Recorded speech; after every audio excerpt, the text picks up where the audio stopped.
Now, next on our agenda is our leadership panel. So could I ask our four leaders to join me on the stage, please?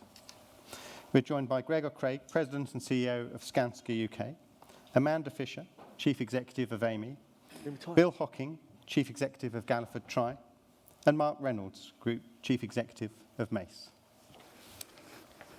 Thanks, Bill. Thank you. Just going to rearrange the furniture. Oh, there we go.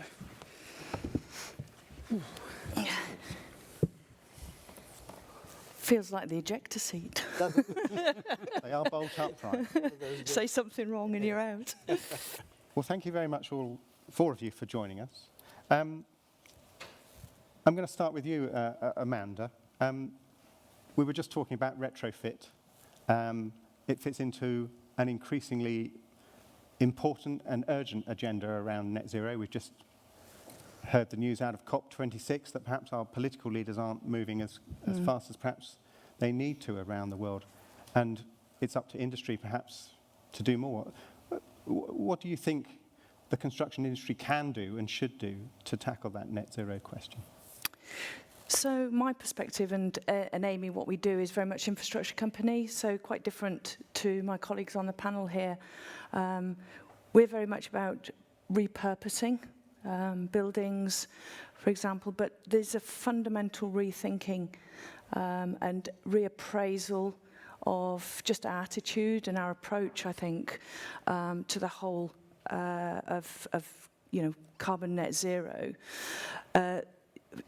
So, for example, if we do highways and we maintain highways, and it's easy to go out and just, be building new roads, for example, but we should be doing a lot more about the recycling. If you think about it, aggregate comes out of the ground only once. So we're going to have a shortage of resource at some stage. So in terms of that, we really need to be thinking how we can recycle better. Now, we've, at Amey, have created the first carbon net zero road, but we could do a lot more as an industry if we got together. There were lots of advantages from that, but I do think that if we work together as an industry and pull together, and then we bring all the ideas together, then it certainly will accelerate the agenda. So yeah, and I agree with a lot that Laura was saying, that in terms of you should be looking at what have we got and how can we make it better rather than starting again and having to rebuild. There isn't the necessity, but I do think there's a lot of investment needs to be made to take us from where we are today to where we need to be, and that's part of the rethinking. Yes.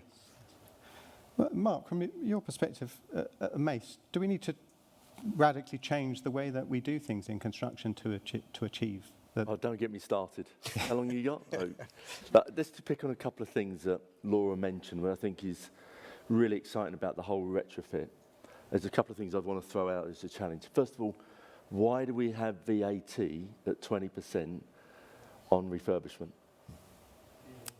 Mm-hmm. What are we doing as an industry to tackle government to change fiscal policies? So that would change whether you would refurbish or you'd knock down. So that building is getting 20% VAT added to it.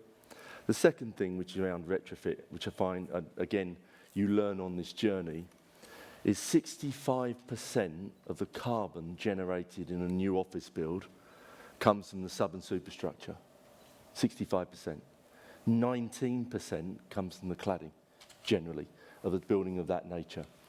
So you're suddenly questioning, if we're really driven down the retrofit route, and there's more development reasons why that's gone down that route, but if you apply those lessons, it'll make a massive difference. And if you look at the work that we all do in our civil engineering type work, High Speed 2, all these guys doing brilliant work on High Speed 2. And if we just say, how can we reduce the carbon in the foundations by 75% today? The engineers will work that out. They will work it out today. And that's the opportunity we have to be game changers. And a number of us have had the good fortune to go to COP26. I think all of us did. And, you do learn a lot. But actually, the built environment and what we do in the industry can move the industry to a game changer beyond anyone else has that capacity. You know, beyond automotive, we can be the world leaders of what we're doing for carbon. And this is not a competition. This is like health and safety. We should be sharing everything and really driving that forward. So what would I do? I'd talk about it, I'd give the examples, share it, and still with pride. Agreed. Bill, just to pick up on what Mark said there about the VAT question, I mean, I guess that's a case of mixed messages, isn't it, from the government? They're saying, we want you to do one thing, and then they're making it harder for you to actually deliver. I mean, there are other things that you would like to see the government doing to help push the industry in the right direction in terms of net zero?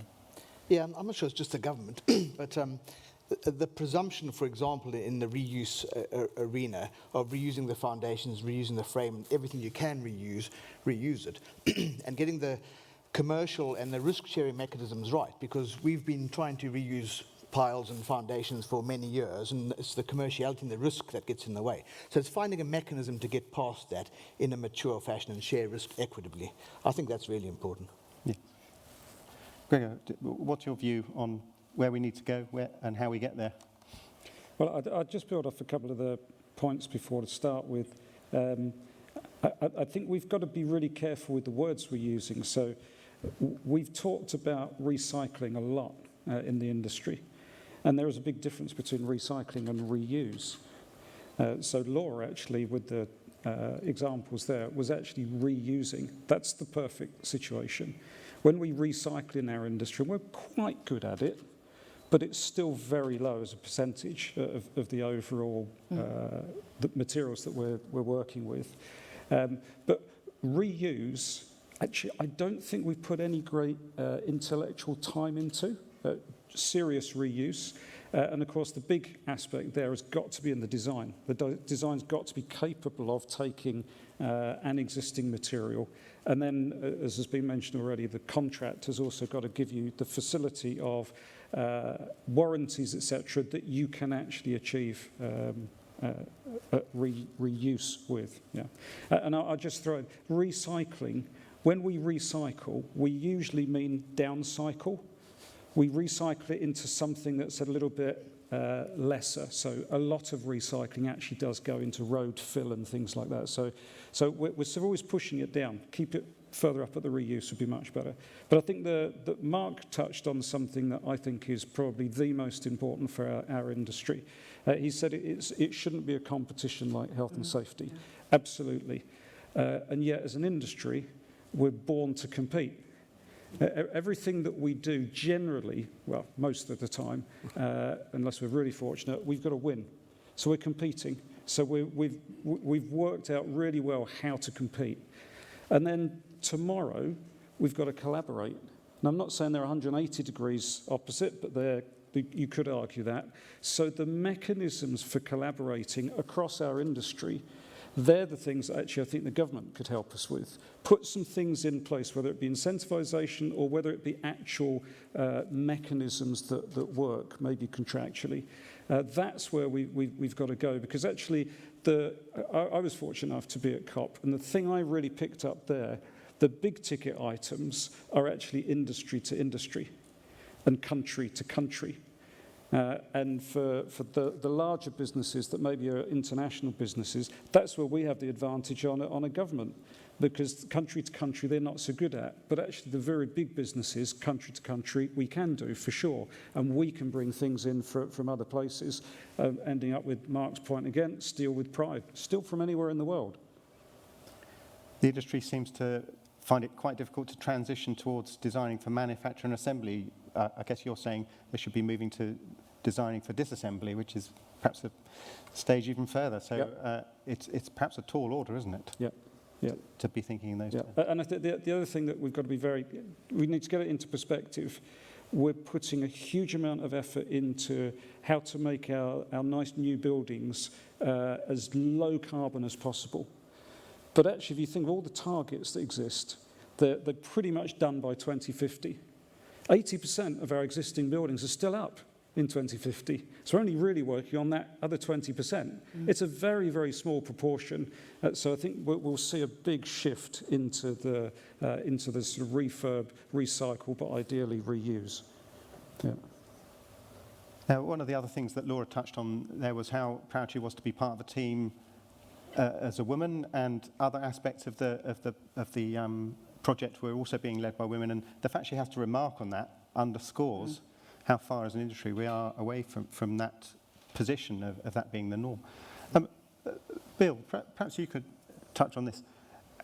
You know, how do we get the industry to a position where it is more inclusive, it is more diverse, and is that the secret to tackling the skill shortage that we hear so much about? I mean, everybody knows that there's a skill shortage. There's more unfilled vacancies in this industry than there ever been before. Are these the two sides of the same problem? There can be. I think that all of us have been on a crusade for some time now to get more diversity into our businesses. And when I look at the early years cohorts in my business, they are wonderfully diverse. And so in the future, it'll all be fine. It's how do we accelerate that because at the moment it is still dominated by middle-aged white males. Which, of course, we need in the transition. We can't get rid of the middle-aged white males. We need to look after them. I have a mild vested interest in that.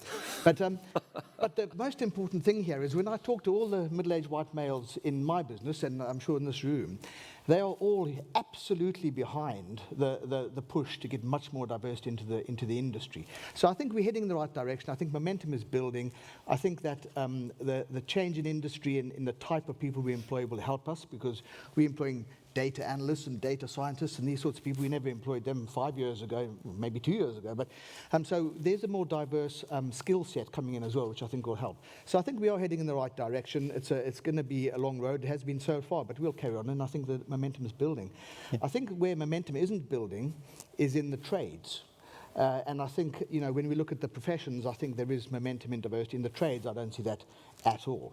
Or very, very little. So there's work to be done more so in the trades, I think, as well. And with regard to shortages, again, when I go around my sites, and I'm sure you guys see much the same, the age profile of the tradespeople is getting on a bit. So we do have to, as tier ones, we have to find a mechanism to encourage the tier twos and threes, which is where most of the tradespeople reside, to be more active in this respect. Yeah. I was going to say that's why getting women in leadership positions works. Exactly. So I know from my perspective, the industry is lagging behind, just generally, as you say, sort of middle-aged white male. What we've got to do really is break down the constructs of a traditional construction type industry.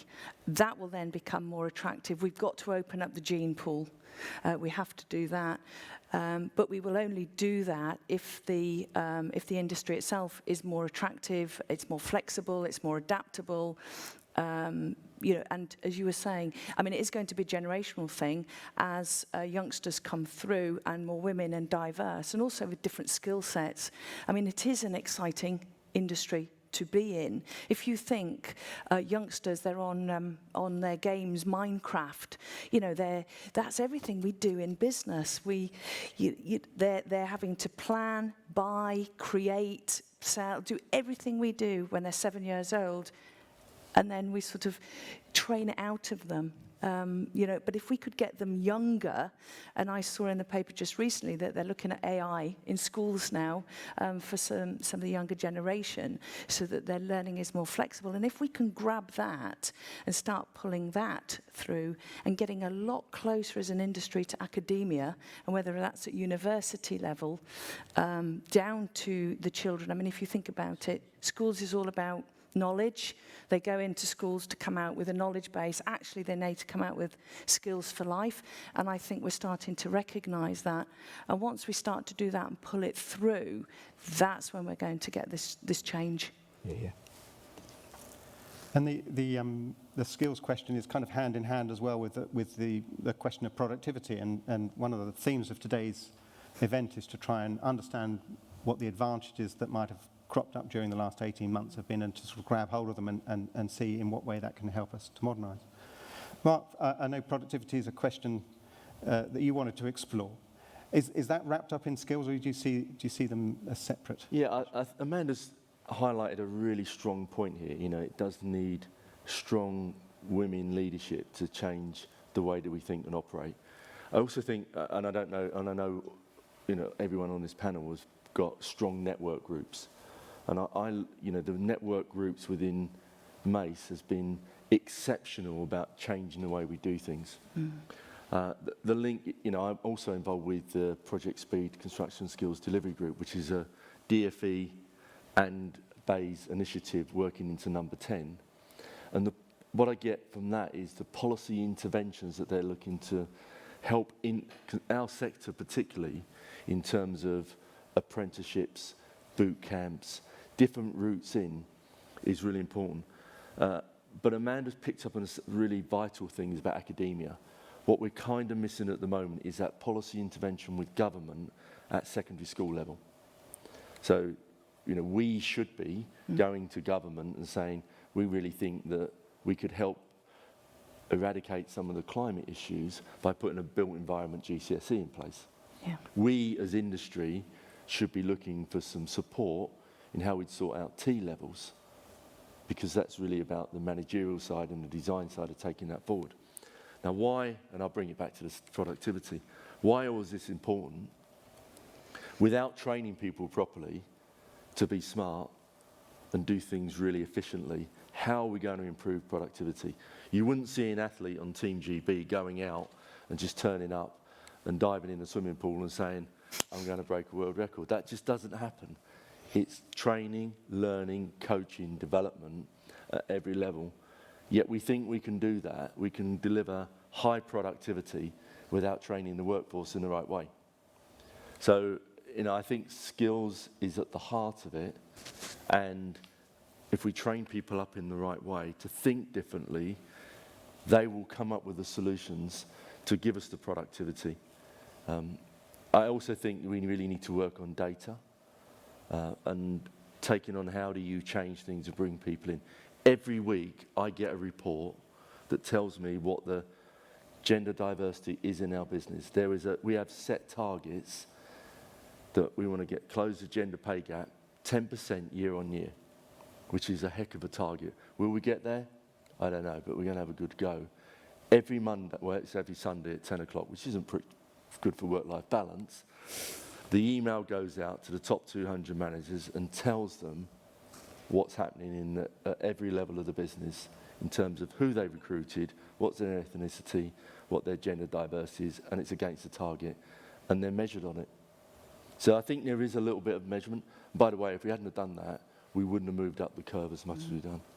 And it's transparent, so when anyone asks me what we're doing about it, it's really clear and transparent, and it goes from group, engine, business unit, project, manager. There is no hiding. Yeah. And I think they go hand in hand, all of these things. I don't think there is one thing. I think the agendas we're driving are the right agendas, but we've just got to be clear and focus on it. But I do think, you know, having women in senior leadership is the only way it's going to happen. Yes. And I think the power of the networks are super important. So, you know, if anyone's here and you have a network group, support them, empower them, and listen to them, because they know better than the likes of Bill and I. I agree. We've had this discussion anyway, so.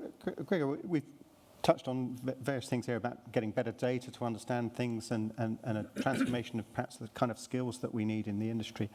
Do we need more automation as well? Are there more tasks that need to be taken away from perhaps these trades that can be done by machines in off-site factories, etc.? I mean, is that an important part of your vision for how Skanska is going to evolve in the future? Longer term, yes, because it's definitely not going to happen tomorrow. I think, if anything, we're probably focusing a little bit more on what is it that already works, that's probably been achieved, and achieved in reality. It's not just a sort of hypothetical thing. What is it that already works in your sort of place of excellence? That there's always a site that's tried something new and they've made something work. And then you've got another site that's done something similar, et cetera, et cetera. What we struggle at, I think, as an industry, whether it be within an organisation or from across the industry, is scaling that. So picking it up from the people that have made it work and adopting it somewhere else. So we're working on something that we call Learn Fast, which is really about how to scale things across the industry. And you can apply this to pretty much anything, but we are particularly focusing in on site practices, so innovations and things at site. How do you actually adopt from one place to another? Or do you actually need to adapt, as in you've just got to tweak it slightly to a slightly new environment, or at worst, you're going to have to be one of those that invented it in the first place? So we have this very clear priority of adopt, adapt, or invent. Yeah. But the sort of skills that are required to, one, know that what you've actually just achieved could be replicated somewhere else. It sounds obvious, but it's not so obvious when you're the person on a site and you've got your deadlines each day to be able to pick up what you've just achieved, and you think you've just solved a problem because it was a problem that needed to be solved. But it's a problem that exists in all sorts of places, and you haven't transferred it. You're on to your next problem. And we're very good at as an industry at missing that point. So the ability to spread it, whether it be environmental expertise, whether it be a productivity expertise, whether actually it's something on the inclusion agenda where we've just found another way of helping retain or attract people. So that ability to spread things at scale and at speed is certainly an area that we're working on in our next business plan. Amanda, from your perspective, what's the future look like for you? Yeah, just picking up on the point for automation, I think for repetitive tasks, yes, automation, absolutely, we should looking at it. I mean, we have our consulting business, and it's all about analytics and advisory. Somebody's going somewhere by the sound of it on Google, but it's all about really moving away from these data lakes. We've just literally drowning in data, so much so that actually we should be looking maybe more to data pools and taking that data and really working out how that can help us, and how that can help take us forward, and looking at real life problems that we've got now. Rather than always thinking that innovation is for the future. I mean, we were talking earlier on about drones. So you can use drones. So where you've got 9 people used to go out on a network and find out where the problems were, and that you send a drone out and you can get actually 9 people coming in and actually putting the problem right. So that's where we should be going. In terms of geoteching, all of that, we should be using it. We still talk about potholes. People think that that's what we do in highways is fill potholes. Now, that is one of the tasks, I have to be honest. It's probably not, the sexiest thing that we do. But we've now invented, through digital and analytics, you can drive across the road, the carriageway, and it will automatically track where your potholes are. You can then take that now and look at flooding, puddles, all sorts of things. Now, that's been an age-old problem, and it's taken till now for us to start, sorting it out. That's what I'm talking about, is how we can really use data in a practical way that's going to, have sustainable advantages moving forward. Yeah. Bill, how do you see the adoption of technology transforming what you do at Galliford Try? Well, I think it's going to be quite widespread, and I think the language of construction will change to the language of assembly and integration and things like that. And so off-site build and modularization is going to be a huge part of that. Mm-hmm. And what I see when I go around, I'll give you an example. I was on a water site a month or so ago, and I was looking at a piece of equipment which was a fair size of a room, a normal room. And a few weeks later, I was on another different water client site, and I was asking about a piece of kit that was less than half the size, and it actually did exactly the same thing. And the rationale was that, or the reason for that was that the standards in that company were different, and the engineering standards were different, and the attitude to risk was different. But looking at it from a carbon perspective, from a cost perspective, from an efficiency perspective, if you could just convince those clients to adopt one standard across the whole of the country and make them by the dozen, you'd save so much, in terms of carbon and money and all sorts of things, and deliver a product that could be remotely monitored, which is another big thing coming, I think, is remote monitoring and local 5G networks and things like that. That's the sort of thing where I think we're headed down. It's going to be very tech-enabled. And that's on the sort of the more interesting side of things. But below the surface, there's all sorts of things going on that I think help at every turn. And we've got half a dozen robots that process invoices all day long and all night long and all weekend long. And that's just boring, really. But actually, it helps us get to our 98% invoices on time and 27 average days to pay and so on. And it's those lots of small things, I think, which will make a difference. Adobe Sign and DocuSign leapt to the fore in COVID, and quite rightly so. And when you think about it, we used to spend a long time going through piles of paper, finding the little yellow tabs and signing your name and sending them off in a courier to somebody else, and it's carbon intensive, it costs money, it puts people, motorcyclists' lives at risk. It's crazy, really. And now I get quite exercised when a client wants a wet signature and not a digital one. So I think there's lots of small things that are also adding grist to the mill here, technology-wise. Yeah. Can I have Can I have your autograph? There's always one. Maybe there's some money one day, Mark. You know. It is. It definitely is. But it's true, though, isn't it? I mean, there are still situations in which pieces of paper are still a part of the process when things are delivered and there's a delivery note and it gets stuck in somebody's trouser pocket when it really needs to be part of the data that the organisation is using. I mean, Mark, I guess this is exactly where you want to be taking Mace into. Yeah, we have effectively have 3 priorities, which is about pursue a sustainable world, grow together and deliver distinctive value, and all companies have that. We are really focused on net zero carbon, and we have a construction to production approach, which is driving all of the methodology. How do we take things off site? How do we do things differently? And then the third aspect we're really looking at is data and digital. And I use the data first, we've all said it.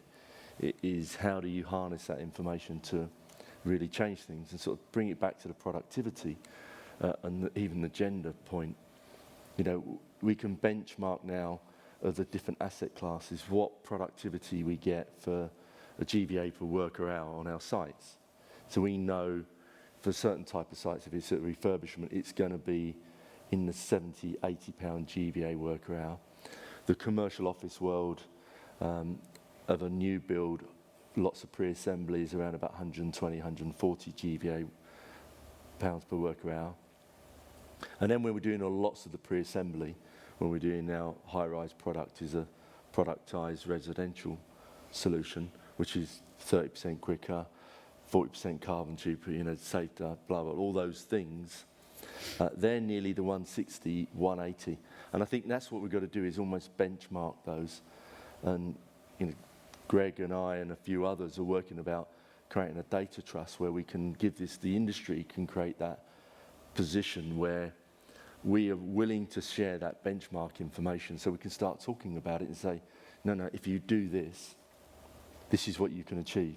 And there are some fantastic examples going on, not just our 4 organisations. We look at the industry. If you go down to Hinckley and see what is going on there from a pre-assembly of heavy concrete structures, 1,000-ton structures being built off-site, taken in position. It is mind-blowing.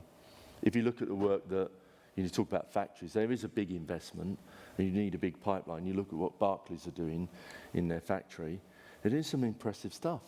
And it is about standardisation, it is about modularisation in some. It doesn't have to be full volumetric. But people are sharing that and learning from that and taking that forward. And we should really be promoting that and be proud of that. Laura used the word several times, proud of what we do, because it is very impressive what's gone on. And I guess to sort of digress, the thing that we've all learned, we've all become much closer in the last 18, 20 months because we've had a global challenge and it's been threatening to the business. So we've all been sharing, collaborating, talking a lot more than we've ever done before, which I think is a platform to take forward. And the Construction Leadership Council that I know you're involved in has really stepped up, hasn't it, and become a forum for the industry in perhaps a way that it never quite managed to step up to be before. And the reason for that is we filled a void when nothing was going to happen. You know, it is as simple as 4 or 5 of us putting an email out on a Sunday night thinking, I think we're going to go into lockdown. And 10 days later, we were in lockdown and thinking, oh, and we were all on the call on the Tuesday morning. Well, Amanda wasn't, unfortunately, but, you know, the contractors Yeah, got on the right. call and we were talking every day until we got bored with each other and wanted to go back and do our day jobs. But you know, we were willing to collaborate and share information.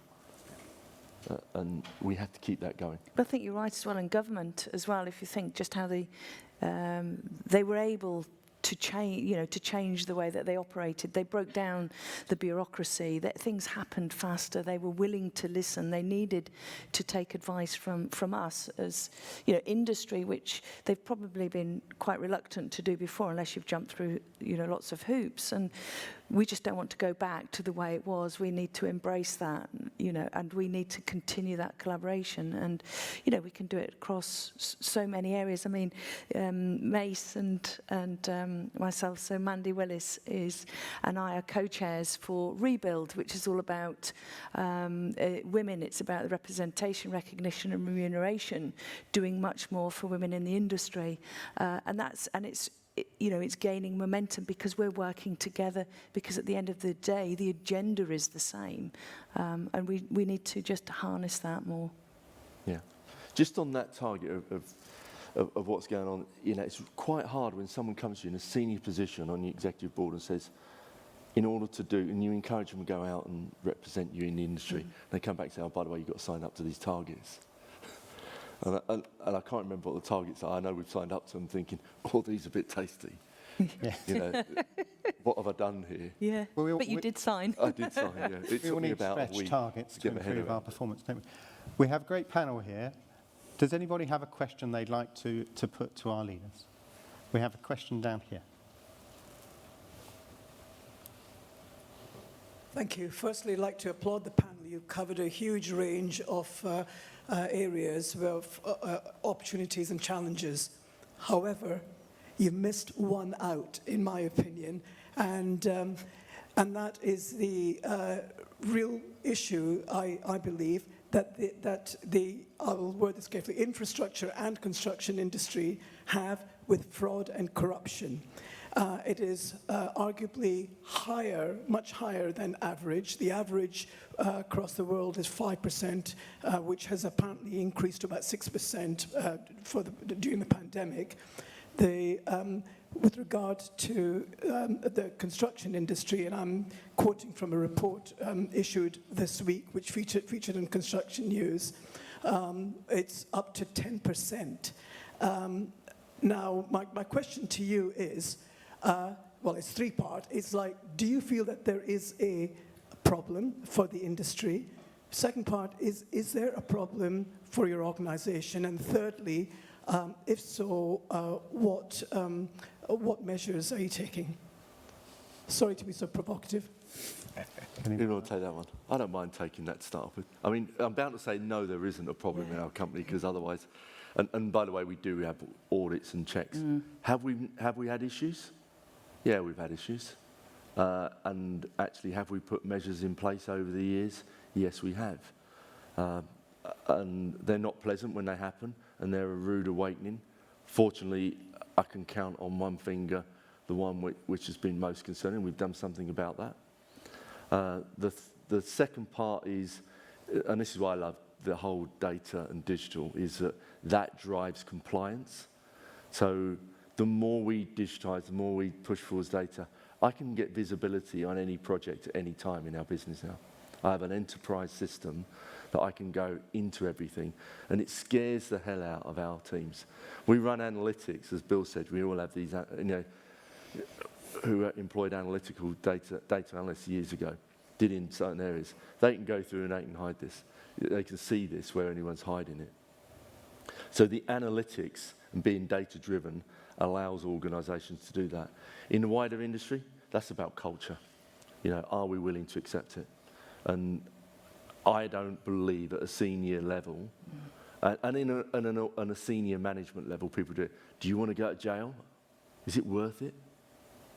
Is it really worth it to go to jail over something? So I actually think this is behavioural cultural, and that's the approach I would take. And if anyone does it, you fire them. Actually, you've threatened to take them to court and then fire them. So yeah, you hang them out to dry. It's not great, but I'd start with, you know, as I said, you know, organisation, data, and then the culture and behaviours. But Okay.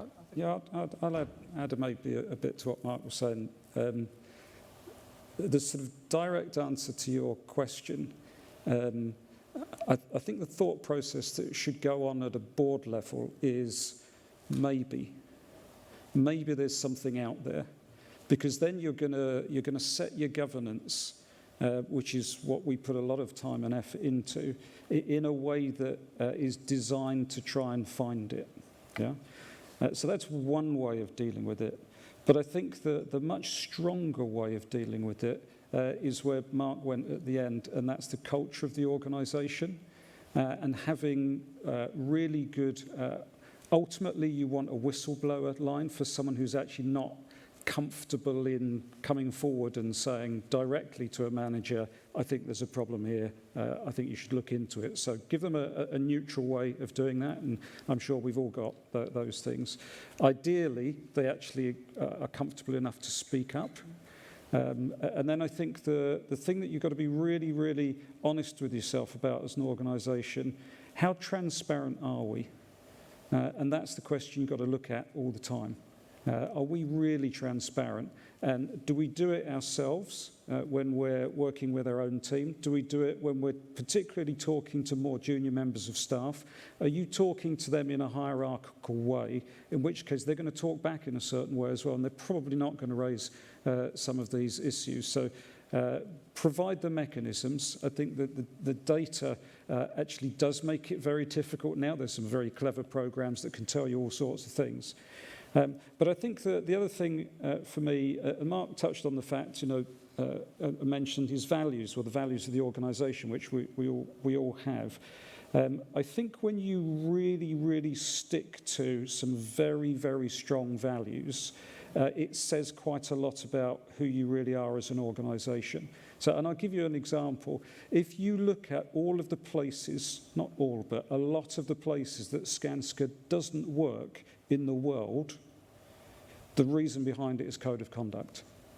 We've taken the view that we can't work or choose not to work in those places, which could be a fraud and corruption. Actually, it could be an inclusion and diversity thing in some places of the world, which I'm not going to name, but you'll know where I'm talking about.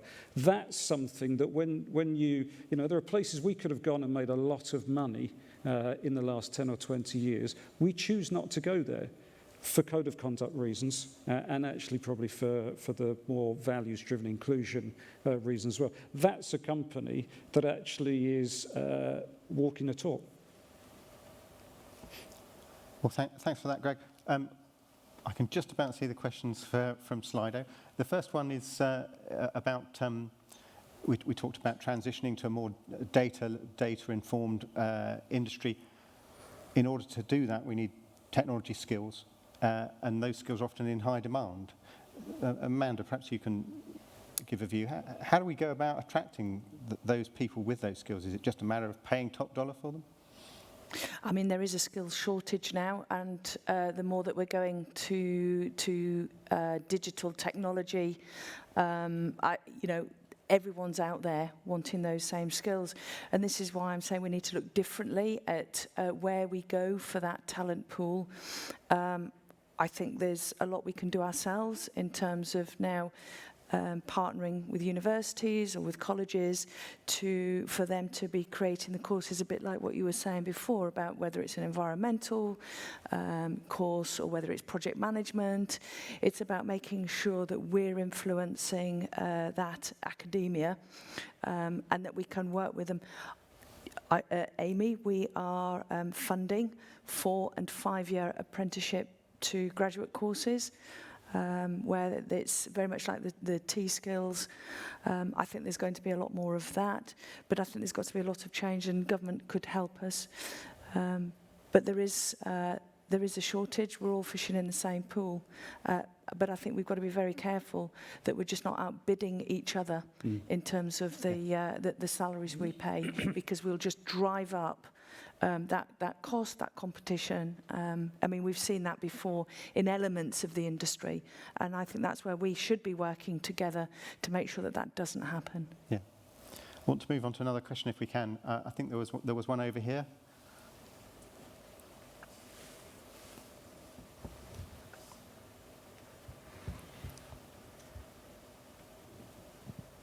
Hi. Well, you actually partially answered it, because, Amanda, you were talking about the apprenticeships and things like that. I was just wondering whether any of your companies have any sort of outreach programs with schools as part of sort of your ESG, EDI remits, because, I mean, I'm a lawyer, and I'm working with a client at the moment. It's a renewables developer, and they have a sustainability academy, and fortunately I just have a lot of friends that work in education, and so I've managed to put them in touch with lots of different schools, and some of them in pretty challenging places, and I think there's obviously the potential for there to be a really symbiotic relationship there. And I think we were talking about how do we attract people to the construction industry. It is an exciting industry, but we need to get the message out there, and I think you need to get the message out there early, because people don't know what sort of opportunities there are, for example, in renewables, until someone comes to speak to them about it when they're at school. We've all heard examples, I think, of people that say, something happened in my school life, it chimed, it got me thinking about an opportunity or a particular career path, because I think schools, from what I see, aren't necessarily the best at sort of showcasing the breadth of opportunities in a particular sector, or even sort of job opportunities that are outside the norm that I find certainly, people, it's doctor, lawyer, accountant, pharmacist. Anyway, I'm speaking from the area where I'm living at the moment anyway. Thanks.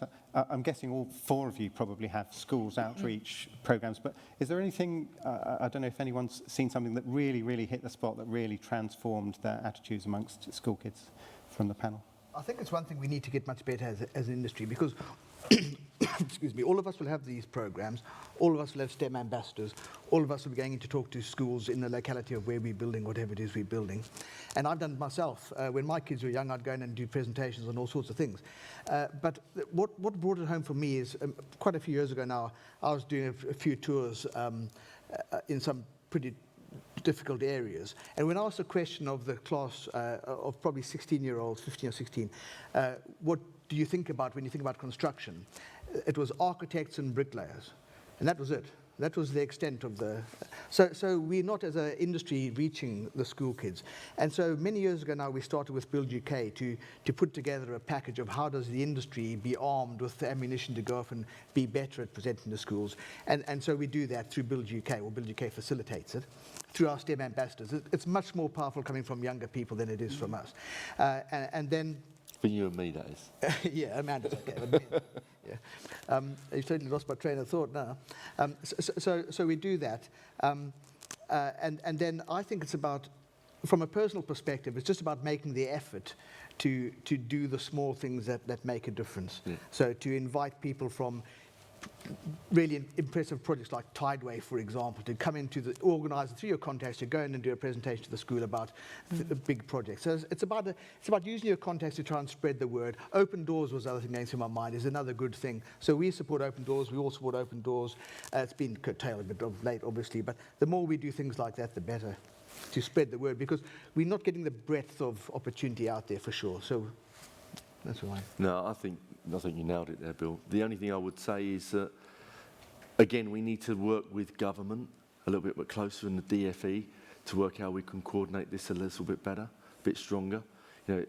If you go back to careers teachers, would they say, built environment's a fantastic industry. And by the way, it isn't just bricklayers and architects. I think that's an area that perhaps needs a little bit of work on, but Well, I think what Amanda said was also struck a chord with me about Minecraft, because I've got a 10-year-old son who adores Minecraft, Yeah. and I never linked, to be honest, the fact that what he's doing is pretty close. And when I'm telling him to stop because he had enough of the dancing, then maybe I shouldn't be. Encourage him. But maybe we should be more overtly linking Yes. those sorts of things to construction. Because they're constantly building. Absolutely, yeah. That's what my son's doing all the time. Yeah. I have to feign excitement, I have to admit, sometimes. really? Look what I've built, you know, and I've got this enclosure and I've got this. Yeah. So that's exactly what It's just the modern Lego, though, surely. Can I just, you said something about our industry, you said it's exciting, but actually people that aren't from our industry don't know that. And that's really the thing we've got to tackle with, particularly with the teachers. I think we need to educate teachers. Yeah, slightly odd saying. And I'm allowed to say it because both my parents were teachers and my daughter's a teacher, so they'll allow me to say that. But I mean, from my own example, I came into construction to some extent by mistake, in that I went round my careers thing at school looking at law and things like that. And actually, there was a guy from construction, and there was no one there. I actually just felt sorry for him. There was no one talking to us. So I went and had a chat with him, and he was a super guy. Andrew Marr, his name was. Very, very funny as well. And he ended up talking to me about construction. I already was a little bit outdoors of a person anyway. And he described this fun world where you've got some academic challenge, but you're also seeing the thing that you're working on. It's being built in front of your eyes. You can nip out your porta cabin anytime you like. Go look at it. Yeah, and it started to build this picture of something that's quite exciting and good fun. And he used this term, the crack on site. What was that all about? And of course, you find out eventually it's really good fun. So we need people to build those sorts of pictures in our youngsters at the right age, that they go to their teacher and say, actually, I'd like to be and they don't say doctor, they use some sort of construction term. But I think our job is, in the modern world, don't just send the teachers a whole load of pamphlets about construction. We need to send them some of the videos that we've already got of the fantastic things that we do. It doesn't even matter if it's a corporate video. The youngsters will forget the names. They're not interested. They'll watch what the video is all about, and they'll think, that looks great fun. You know, whether it be on building, whether it be infrastructure, whether it be maintenance, it doesn't really matter. It'll tweak someone's interest. And that's what we've got. So we've got to really think about the format for the future kids, which might be even a little bit of Minecraft at the end of it. Who knows? Yeah. you can do a virtual site visit, for example. Yeah. You can do virtual field trips. Yeah. Yeah. Yeah.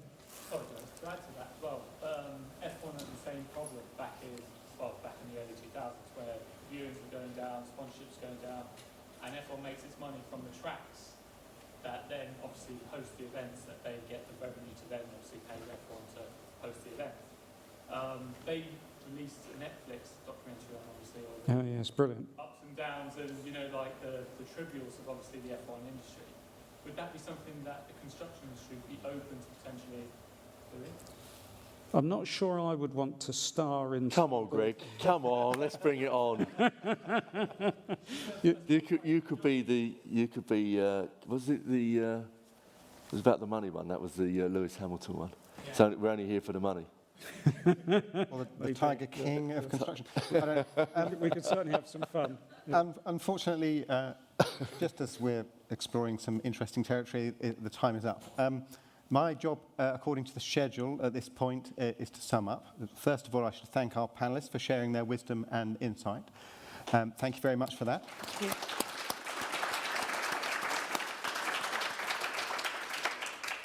One of the things that last 18 months has provided is complete transparency about what is and isn't interesting, because when you host a conference virtually, you can see the numbers drop away like flies as soon as I come on to sum up. So I'm going to be really, really quick and say thank you very much to everybody for coming along today. I hope you found it valuable. Please complete the feedback forms when they reach you by email. Thanks to our sponsors, IntroHive and PayApps, and that is all I'm going to say, apart from the fact I can see some drinks through that door there, and that's where I'm going next. So thank you very much. Thank you.